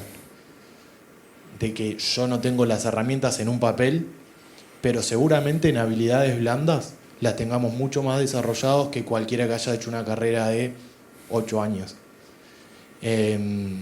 Entonces, me parece que es una pregunta que no tiene respuestas o que tiene muchas respuestas. Depende cómo la encares. ¿Cuál es el problema? El packaging. La verdad es algo bastante difícil, y antes de empezar la charla justo hablábamos con Andrés un poco sobre este tema, y es realmente algo que también hay que poner foco, así como yo decía hoy, la parte de ser consciente de que esto pasa para que nosotros podamos rendir mejor cuando tengamos la competencia o demás, o poder cumplir los objetivos, pero después hay un mañana también. Y es verdad que hay que estar presente, y hoy Andrés también lo decía, para poder competir a un buen nivel y para poder estar logrando lo que nosotros tenemos que lograr, tenemos que estar presentes. Yo no puedo entrar a una cancha pensando, bueno, ya gané, porque me pasan por arriba o me lastiman. Entonces, es verdad que tenemos que estar presentes, pero tenemos que estar cubiertos. ¿Cómo lo hacemos nosotros? Y bueno, vamos haciendo de la manera que podamos una carrera en paralelo. Yo también lo hice, me fui afuera y volví y terminé la carrera ahora, después de 14 años. Pero es difícil.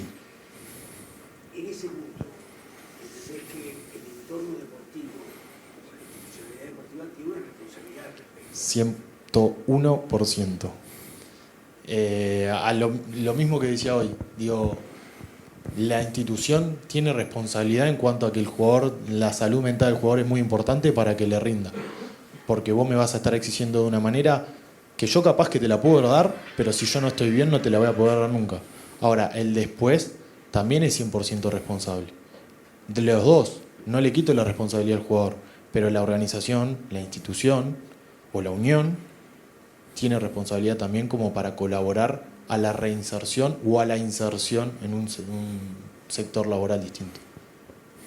Dejamos hacer una acotación.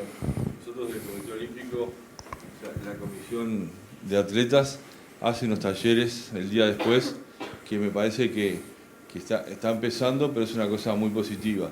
Y nosotros también estamos, un punto que vemos crítico es la dificultad que tienen los deportistas para poder estudiar, sobre todo en la universidad pública, que no te cambie un examen, que en ese sentido ya tuvimos la semana pasada una reunión con el decano de la universidad, y bueno, estamos reviendo para el año que viene tener mayor posibilidad a nuestros deportistas, porque lo primero que queremos es que sean los mejores seres humanos posibles, no que solo agarren la gloria.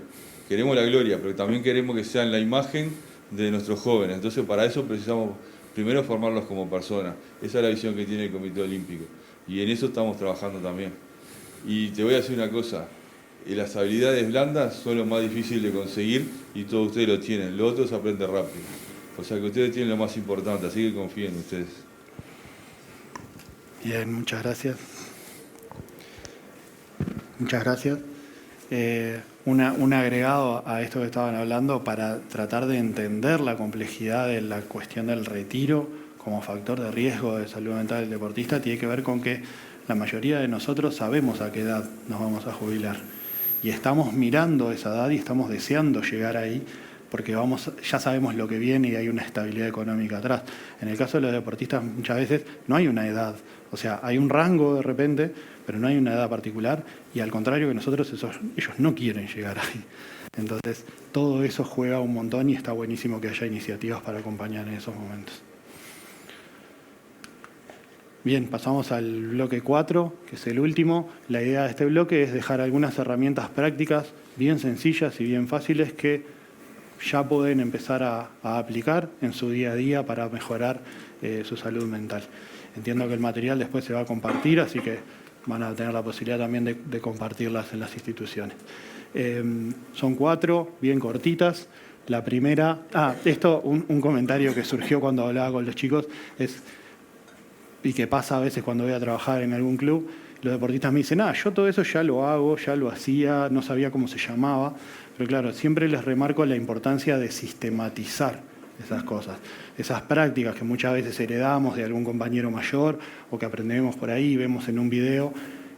Lo importante, y para que sean realmente beneficiosas, es lograr una sistematización y poder aplicarlas realmente de manera frecuente, integrarlas en las rutinas. La primera es re simple, es el chequeo emocional breve, en la cual el deportista se toma unos minutos en el día o en la semana, dependiendo de la frecuencia de los entrenamientos y la intensidad, para parar y preguntarse cómo está. Es un momento de autorreflexión en la cual lo que tengo que hacer es identificar cuáles son las emociones que estoy sintiendo, si estoy triste, si estoy enojado, si estoy frustrado, si tengo miedo. Clasificarlas, darles un valor, asignarles un valor del 1 al 10 para poder priorizarlas y pensar en cuál estoy sintiendo más intensamente que otras.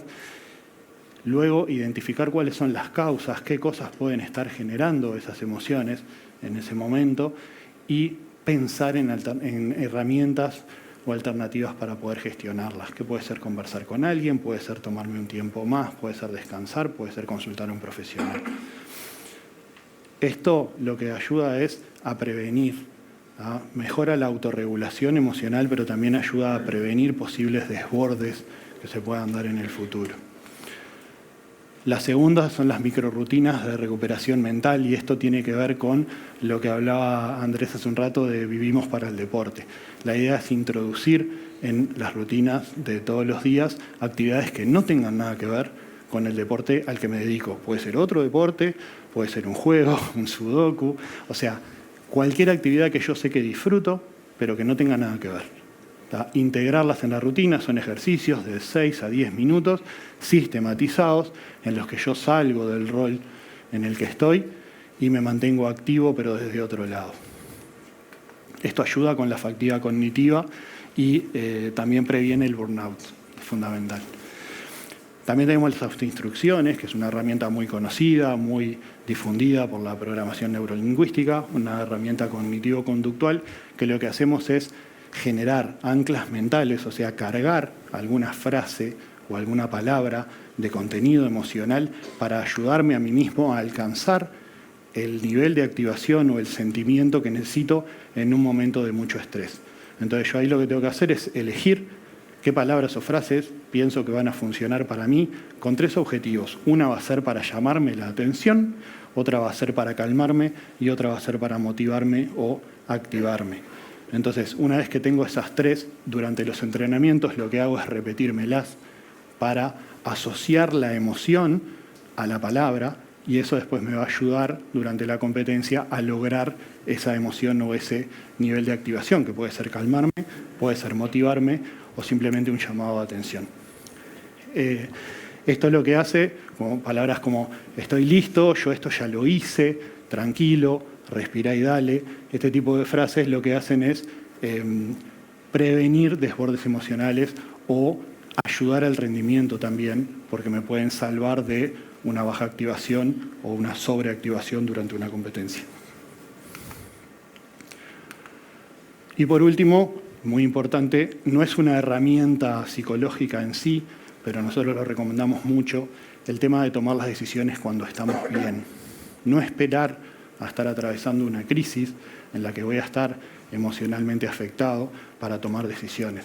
Pensar en todos los escenarios posibles, incluso cuando veo algo en los medios, cuando escucho algo en el vestuario, cuando algún compañero me comenta algo sobre una situación que pasó, inmediatamente llevármelo y pensar, bueno, ¿yo qué haría en esa situación? Tengo que tener el teléfono de un especialista, de un psicólogo, o pensar en qué colega me puedo apoyar, o con quién de mi familia voy a hablar ante ciertos temas. Esto es fundamental porque esas decisiones no solamente van a ser mejores que las que yo tomaría durante la crisis, sino que además, cuando llegue la crisis, voy a tener más confianza porque me preparé previamente para la misma. Bien. Le quería preguntar a Lola, si, que estuvimos hablando antes, alguna de estas herramientas, si alguna vez usaste. Sí, te diría que la gran mayoría o incluso todas. Por ejemplo, todos los días me tomo, no sé, 2 o 3 minutos para escribir como una especie de bitácora, cómo me siento, ya sea si entrené o no, porque notás ciertos patrones que tenés capaz que en el día y también notás ciertas cosas que justamente te hacen bajar diferentes nervios o la ansiedad o lo que sea. Después también utilizo mucho la visualización. Sí, sé que tengo, no sé, por ejemplo, en el ámbito deportivo, lo habíamos hablado con Claudio, las largadas en una regata para mí son mi punto débil porque es un momento donde se me junta, todas las emociones se me juntan, son 5 minutos donde estoy con un nivel de estrés altísimo y me acuerdo bueno, que traté todo esto con un psicólogo y empezamos a tomarnos, no sé, media hora cada día y en mi cabeza me armé como una rutina de, bueno, todo un procedimiento de la largada y me lo iba imaginando y cada día se hacía como más real y más real y ese porcentaje iba subiendo y cuando llegaba el momento de competir era como que mi cuerpo ya pasó por esto, ya no es un sentimiento desconocido, entonces salía mejor de lo que esperaba y de a poquito fui mejorando. Después también el anclaje mental, justamente previo a la largada, yo hice toda una sesión con mi psicóloga pensé en un momento en mi carrera donde me sentía plena, o sea, me sentía que estaba activa, que había tenido buenos resultados, que como que todo el círculo había cerrado bien. Y me acuerdo que fue un día que en cierto punto de mi carrera pensaba que con ciertas condiciones de viento no me iba bien. Y vino mi madre, me acompañó en esa regata y se me paró enfrente, me tocó la cabeza y me hizo tap tap y me dijo, está todo en la cabeza, es todo cuestión de cómo vos lo enfrentes. Y competí con ese viento, con esas condiciones y me fue recontra bien. Y bueno, cuando tuve la sesión con el psicólogo, dije, bueno, yo quiero volver a ese momento. Y hoy por hoy, o sea, esta sesión la tuve hace, no sé, yo tenía 17 años. O sea, ya pasaron 9 años de esto. Y no hay día donde voy a navegar y cuando, o sea, voy a entrenar o antes de no sé, bueno, por ejemplo, antes de venir para acá, yo estaba súper nerviosa. Tap, tap. A ver, a mí me ayuda, me calma, me deja como en un lugar donde estoy, no sé, me siento plena, me siento segura. Y también justamente la red de apoyo. A ver, detrás de cada deportista hay un equipo de trabajo. Y muchas veces hacemos todo el trabajo nosotros y no, o sea, capaz que por orgullo o por simplemente decir yo puedo con todo, nos copamos con demasiadas cosas, hacemos todo nosotros cuando podemos justamente delegar ciertas tareas y soltar un poquito de todo ese estrés, de todas las tareas que tenemos que llevar adelante. Y nada, o sea, hoy por hoy tengo un equipo por detrás y sé que si me desbordo en algún sentido, puedo decirle ya sea a mi psicólogo, a mi nutricionista, a mi preparador físico, o sea, ayúdame con esto y van a estar ahí. Incluso, justamente gracias a esa red de apoyo, no sé, todos ellos hablan entre sí y si, por ejemplo, fui a entrenar y el preparador físico me vio mal, habla con el psicólogo y el psicólogo se contacta conmigo y es como todo un círculo que termina cerrando justamente porque estamos todos en un entorno seguro y va todo de la mano.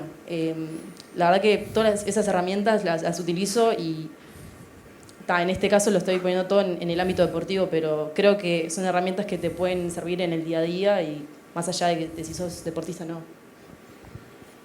Bien, gracias. Andrés, ¿algún consejo que le darías a alguien que de repente no está pasando por un buen momento? Un deportista joven de repente. Bueno, yo creo que el consejo principal es que nunca perdamos la capacidad de disfrutar el deporte o disfrutar la disciplina que hagamos. Segundo es tener bien claro qué es lo que estamos haciendo y si lo estamos haciendo porque nosotros queremos.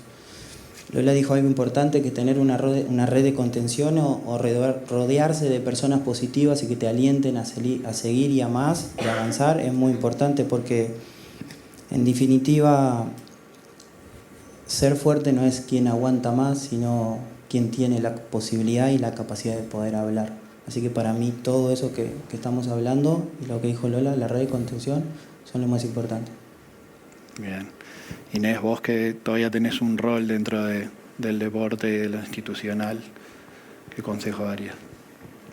Sí, yo comparto mucho lo que hablaron los dos respecto a las herramientas que hoy mismo ya desde un lugar de deportista no activa sigo utilizando para distintos momentos cuando me doy cuenta de que estoy capaz que más pasada de rosca y la relajación, utilizar el mecanismo de relajación, mindfulness, para poder bajar y llevándolo a herramientas que no necesariamente tienen que estar conectadas a lo deportivo, sino a situaciones que vamos enfrentando en la diaria y que pueden ser factores, no sé si de riesgo, pero sí decir, bueno, hoy me siento de esta forma, poder identificarlo y utilizar herramientas para que esas sensaciones, sentimientos que no nos gustan o que no queremos vivir en una situación dada se puedan manejar de otra manera.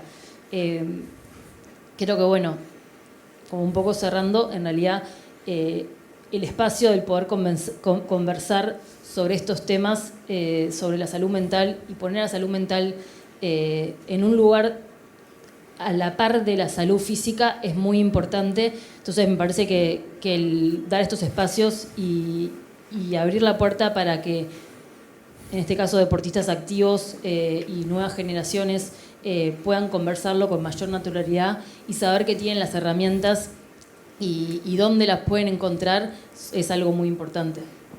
Bien, gracias.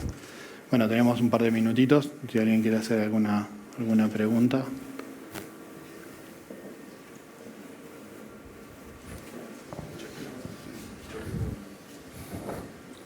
¿Qué tal? Buenas noches. Primero que nada, los felicito por las carreras, a los 4. Y mi pregunta va desde la admiración que siento yo y que debemos sentir los uruguayos cuando vemos competencias internacionales. Y desde la ignorancia de lo que seguramente ustedes sientan de representarnos, de la satisfacción que tienen al representar a 3 millones, como decía Lola. Y la pregunta es, de vuelta desde la ignorancia, es si no es suficiente esa satisfacción personal que ustedes deben sentir al representar a su país en el deporte que ustedes aman, como para atenuar o combatir todas las cuestiones que tienen que ver con la salud mental, ¿no? O sea, si eso no es suficiente o si no es una herramienta súper poderosa, lo interno que deben sentir, repito, desde la ignorancia por no haberlo vivido, digamos. Pero bueno, por ahí va la pregunta.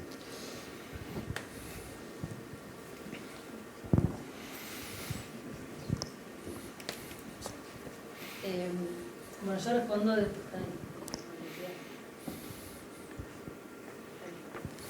Respondo desde mi experiencia en ese sentido. Sin duda que está la satisfacción, pero también el siempre querer ir por más. Y eso hizo que, por lo menos en lo personal, me mantuviera tanto tiempo compitiendo por querer superarme constantemente y no desde el lugar de cómo voy a representar solamente a mi país, que obviamente que es súper importante porque lo llevé en su momento con mucho orgullo y responsabilidad, pero el querer siempre seguir y constantemente superándome a cierto nivel o a cierto punto que a veces entras en una rosca donde por ahí no disfrutás tanto o te olvidás de disfrutar del proceso por esta rosca. Por ejemplo, yo sabía que tenía una competencia y después tenía otra, como que tenía muy planificado en mi mente todo lo que iba sucediendo y lo que iba a suceder a lo largo de años, porque nosotros hablamos de ciclo olímpico, o sea, de ciclos de 4 años, y a veces te perdés de disfrutar y realmente valorar a veces los logros que vas logrando en el camino por querer ir por más. Ahí es donde yo, por lo menos, a veces la presión era mía y no del entorno de querer superarme cada día más.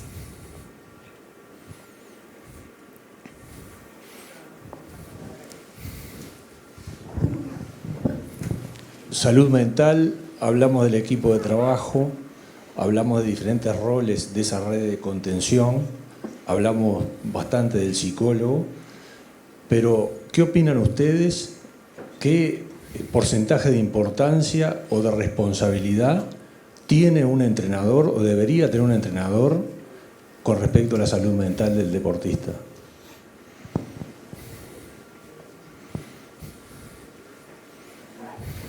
Bueno, gracias a los dos por la pregunta. La importancia es muy, ¿cómo decirlo? Es delicada. Es delicada. ¿Por qué es delicada? Porque un entrenador está muchas horas con el deportista y está muchos años con él si mantiene ese deportista. Y que un deportista se mantenga con un entrenador, con el mismo entrenador, habla bien de los dos. Primero porque se crea una familia en ese punto donde tu tutor pasa a ser padre, pasa a ser amigo, pasa a ser compañero, pasa a ser guía, pasa a ser referente. Y nosotros como deportistas confiamos en la palabra de esa persona. Y cumple un rol fundamental porque todo lo que diga se supone que es lo que nosotros necesitamos. Pero también los resultados generan esa confianza.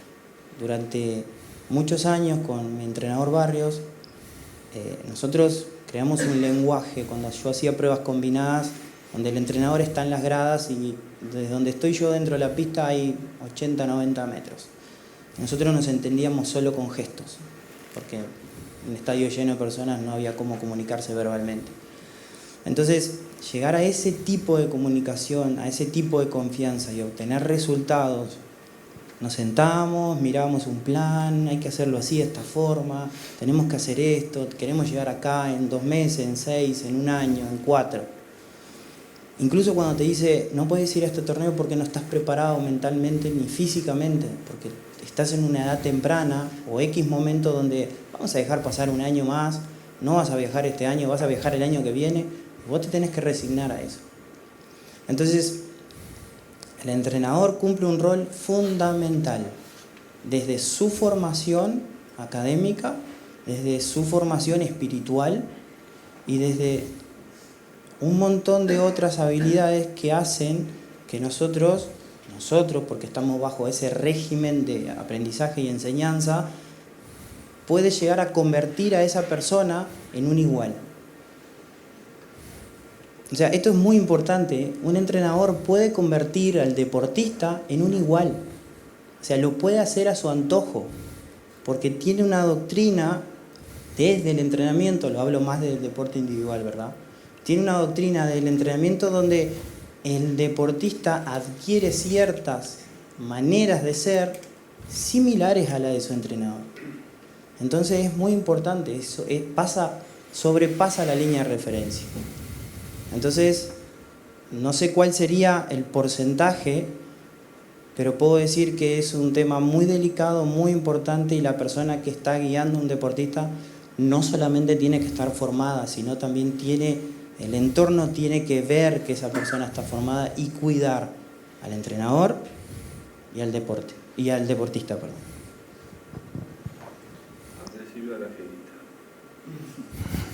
Yo quería agregar, bueno, en realidad un poco va de la mano con la pregunta de hoy, también de cuán responsable o qué tan importante tiene que ser la organización para con el jugador.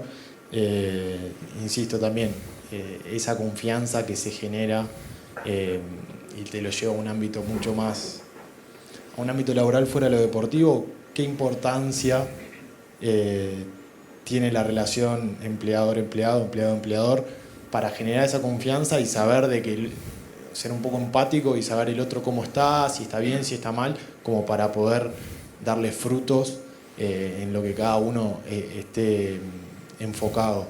Y yendo a la otra pregunta, sí, claro que es gratificante. El sentido ese desde un mensaje, desde un saludo o de ese agradecimiento, yo creo que se genera algo que es muy inconsciente tanto para el que lo ve como espectador como para el deportista. A veces el deportista está pensando en una persona que está viendo, hinchando por él, y ese hincha no lo sabe o viceversa. Entonces, claro que en el momento es recontra gratificante y es lindo, es uno de los mimos al alma, digamos, por así decirle. Ahora, pero en cuanto al ¿es suficiente? ¿Qué sería si es suficiente? En el momento, en el corto plazo, en ese instante, sí, claro que es suficiente porque vos también sentiste que lo representaste bien a esa persona, que inconscientemente esa persona capaz no sabía que lo estaba representando. Pero sí el de seguir exigiéndose, le decía Inés, digo, de seguir exigiendo un poquito más y a veces es una palabra que no es muy linda por cómo suena, pero en el deporte se da mucho lo de mediocre. ¿Me alcanzó con esto y yo me quedo acá o voy por un poquito más? ¿Y el hincha le alcanza con eso o apuesta que vaya un poquito más? Entonces es como, ¿es suficiente? Sí, pero es suficiente en una brecha muy corta de tiempo. Y después hay que ir por un poquito más como para no establecerse y quedarse ahí y tratar de seguir creciendo. ¿Hay límites? Obvio que hay límites, pero la idea es ver de si podés ir superándolo poquito a poquito. Si no, cualquiera de los cuatro no hubiésemos triunfado, entre comillas, por así decirle, dependiendo de cómo tomemos el triunfo. Pero seguramente nos fuimos proponiendo un poquito más. Entonces, para cerrar, sí, es suficiente, pero por un periodo muy cortito de tiempo, y después la exigencia viene de los dos lados y es mutuo.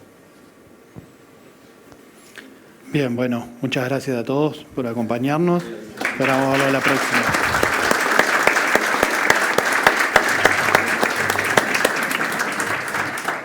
Yo quiero... ¿Se escucha? La verdad que les quiero agradecer a los cuatro, al Comité Olímpico Uruguayo también por la riqueza de esta presentación. Todos aprendimos de ustedes. Lindísimo, el primer abrazo que te diste con el psicólogo, todo lo lindo que te expresabas, Andrés, Lola, el tac-tac, y bueno, la verdad, Nico, lindísimo todas tus experiencias, así que estoy muy agradecido a ustedes.